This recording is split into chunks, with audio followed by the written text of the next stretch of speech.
ನಾಗೇಂದ್ರ ಅವರು ತಮ್ಮ ಸಚಿವ ಸ್ಥಾನಕ್ಕೆ ರಾಜೀನಾಮೆ ಕೊಟ್ಟಿದ್ದಾಗಿದೆ. ಆದರೆ ನಿಗಮದ ಅಧ್ಯಕ್ಷರು ದದ್ದಲ್ ಅವರು ಕೂಡ ರಾಜೀನಾಮೆ ನೀಡ್ತಾರಾ? ಅಟ್ಲೀಸ್ಟ್ ಅಧ್ಯಕ್ಷ ಸ್ಥಾನಕ್ಕೆ ಹೋದ್ರೆ ಆ ಶಾಸಕ ಸ್ಥಾನಕ್ಕೆ ರಾಜೀನಾಮೆ ನೀಡೋ ಸಾಧ್ಯತೆ ಇದೆಯಾ? ನಿಗಮದ ಅಧ್ಯಕ್ಷ ಸ್ಥಾನಕ್ಕೆ ರಾಜೀನಾಮೆ ನೀಡುವ ಸಾಧ್ಯತೆ ಕಂಡು ಬರ್ತಾ ಇದೆ. ರಾಜೀನಾಮೆ ಬಗ್ಗೆ ಪಕ್ಷದಲ್ಲಿ ದದ್ದಲ್ ಸಮಾಲೋಚನೆ ನಡೆಸುತ್ತಿದ್ದಾರೆ. ಮುಜುಗರ ತಪ್ಪಿಸಿಕೊಳ್ಳೋಕೆ ರಾಜೀನಾಮೆಯನ್ನ ಪಡೆಯೋ ಸಾಧ್ಯತೆ ಕೂಡ ಇದೆ.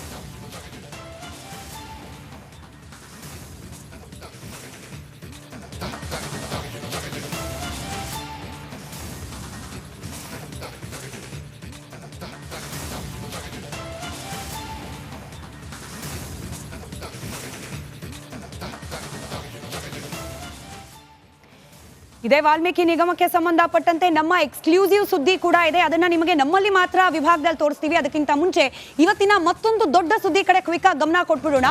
ಸಿದ್ದರಾಮಯ್ಯ ಅವರ ಸರ್ಕಾರಕ್ಕೆ ಕೇಂದ್ರದಿಂದ ಇದೀಗ ಮತ್ತೊಂದು ಶಾಕ್ ಎದುರಾಗಿದೆ. ಗ್ಯಾರಂಟಿ ಯೋಜನೆಗಳಿಗಾಗಿ ಎಸ್ಸಿ ಎಸ್ಪಿ ಟಿಎಸ್ಪಿ ಹಣವನ್ನ ಬಳಕೆ ಮಾಡಿದ ಆರೋಪ. ಇದೇ ವಿಚಾರಕ್ಕೆ ಸಂಬಂಧಪಟ್ಟಂತೆ ಕೇಂದ್ರ ಪರಿಶಿಷ್ಟ ಆಯೋಗದಿಂದ ರಾಜ್ಯ ಸರ್ಕಾರಕ್ಕೆ ಪತ್ರ ರವಾನೆ ಆಗಿದೆ. ಆಯೋಗದ ಜಂಟಿ ಕಾರ್ಯದರ್ಶಿಯಿಂದ ಪತ್ರ ನೀಡಲಾಗಿದೆ. ಸರ್ಕಾರದ ಮುಖ್ಯ ಕಾರ್ಯದರ್ಶಿಗಳಿಗೆ 7 ದಿನಗಳ ಒಳಗಾಗಿ ಎಸ್ಸಿ ಎಸ್ಪಿ ಟಿಎಸ್ಪಿ ಹಣವನ್ನ ಗ್ಯಾರಂಟಿಗಳಿಗೆ ಬಳಕೆ ಮಾಡಿಕೊಂಡಿದ್ರ ಬಗ್ಗೆ ಸ್ಪಷ್ಟನೆ ನೀಡಿ ಅಂತ ಹೇಳಿ ಸರ್ಕಾರಕ್ಕೆ ಸೂಚನೆಯನ್ನ ರವಾನೆ ಮಾಡಲಾಗಿದೆ.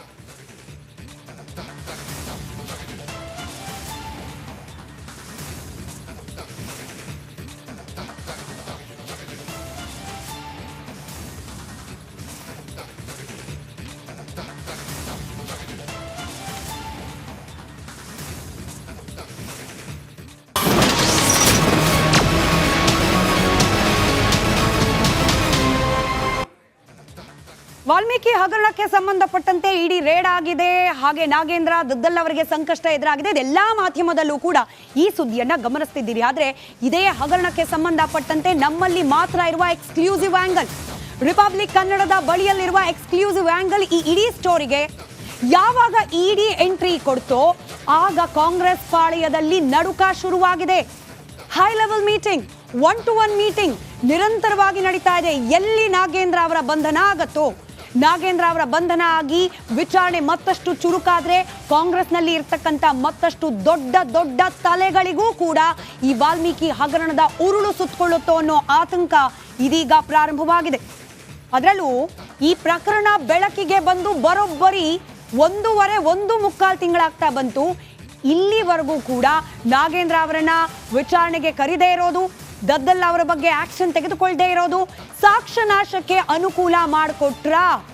ಸರ್ಕಾರದ ಕಡೆಯಿಂದಲೇ ಶ್ರೀರಕ್ಷೆ ಲಭ್ಯವಾಯ್ತಾ?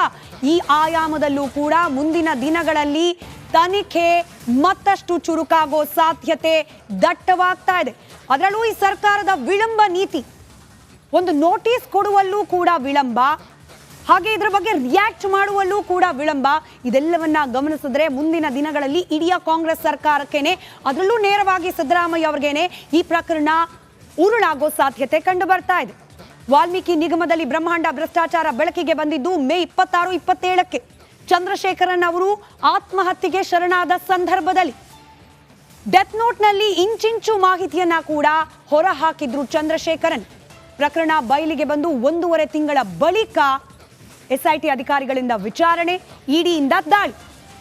ಎಸ್ಐಟಿ ವಿಚಾರಣೆಗೆ ಹಾಜರಾಗಿದ್ದೆ ನಾಗೇಂದ್ರ ಅವರು ನಿನ್ನೆ, ದದ್ದಲ್ ಅವರು ನಿನ್ನೆ. ಎಸ್ಐಟಿ ಹಾಗಾದ್ರೆ ಉಳಿದ ಆರೋಪಿಗಳನ್ನ ಬಂಧಿಸ್ತು, ವಿಚಾರಣೆ ಮಾಡ್ತು, ಇವರಿಬ್ಬರನ್ನ ಕರೀಲಿಕ್ಕೆ ಯಾಕಿಷ್ಟು ವಿಳಂಬ ಮಾಡ್ತು? ದೊಡ್ಡ ಪ್ರಶ್ನೆ. ಸರ್ಕಾರ ಕೂಡ ಇದಕ್ಕೆ ನ್ಯಾಯಾಲಯದ ಮುಂದೆ ಉತ್ತರ ಕೊಡಬೇಕಾದಂತಹ ಪರಿಸ್ಥಿತಿ ಡೆಫಿನೆಟ್ಲಿ ಬರುತ್ತೆ.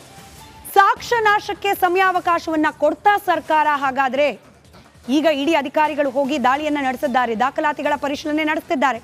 1.5 ತಿಂಗಳು ಒಬ್ಬ ಸಚಿವರಿಗೆ, ಒಬ್ಬ ಶಾಸಕರಿಗೆ ಇಂಥದ್ದೊಂದು ಹಗರಣ ತಮ್ಮ ಸುತ್ತ ಸುತ್ತಕೊಂಡಿದೆ ಅಂತ ಗೊತ್ತಾದಾಗ 1.5 ತಿಂಗಳುಗಳ ಕಾಲ ಈ ಪ್ರಕರಣಕ್ಕೆ ಸಂಬಂಧಪಟ್ಟ ಸಾಕ್ಷ್ಯಗಳನ್ನ ಹಾಗೆ ಭದ್ರವಾಗಿಟ್ಟಿರ್ತಾರೆ. 1.5 ತಿಂಗಳಾದ್ಮೇಲೆ ಎಸ್ಐಟಿ ನಮ್ಮನ್ನು ವಿಚಾರಣೆ ಕರೀತಾರೆ, 1.5 ತಿಂಗಳಾದ್ಮೇಲೆ ಇಡಿ ಅವರು ಬರ್ತಾರೆ. ಅಲ್ಲಿವರೆಗೂ ಈ ಸಾಕ್ಷ್ಯಗಳು ಹಾಗೆ ಇರಲಿ ಅಂತ ಹೇಳಿ ಇಟ್ಟಿರ್ತಾರ? ಪ್ರಶ್ನೆಯನ್ನು ನಿಮ್ಮ ಮುಂದೆ ಬಿಡ್ತಾ ಇದ್ದೀವಿ. ಹಗರಣದಲ್ಲಿ ಬೃಹತ್ ಪ್ರಮಾಣದಲ್ಲಿ ಸಾಕ್ಷ್ಯ ನಾಶ ಆಗಿರುವ ಶಂಕೆ ಇದೆ. ಇಡಿ ದಾಳಿಯ ಮುನ್ಸೂಚನೆ ನಾಗೇಂದ್ರ ಅವರಿಗೆ ಇತ್ತ ಅನ್ನೋ ಪ್ರಶ್ನೆ ಕೂಡ ಕಾಡ್ತಾ ಇದೆ. ಮೊದಲೇ ಸೂಚನೆಯನ್ನ ಪಡೆದಿದ್ರ ಮಾಜಿ ಸಚಿವರು? 2 ತಿಂಗಳಿಂದಲೇ ಸಾಕ್ಷ್ಯ ನಾಶ ಮಾಡ್ತಾ ಇರುವ ಶಂಕೆ ಕೂಡ ಇದೆ. ಹೀಗಾಗಿ ಈ ಪ್ರಕರಣದಲ್ಲಿ 3 ತನಿಖಾ ಸಂಸ್ಥೆಗಳು ತನಿಖೆ ಮಾಡ್ತಿದ್ರು ಕೂಡ ಎಷ್ಟರ ಮಟ್ಟಿಗೆ ಸಾಕ್ಷ್ಯಗಳು ಲಭ್ಯವಾಗುತ್ತೆ ಅನ್ನೋದು ಸದ್ಯಕ್ಕಿರುವ ಪ್ರಶ್ನೆ.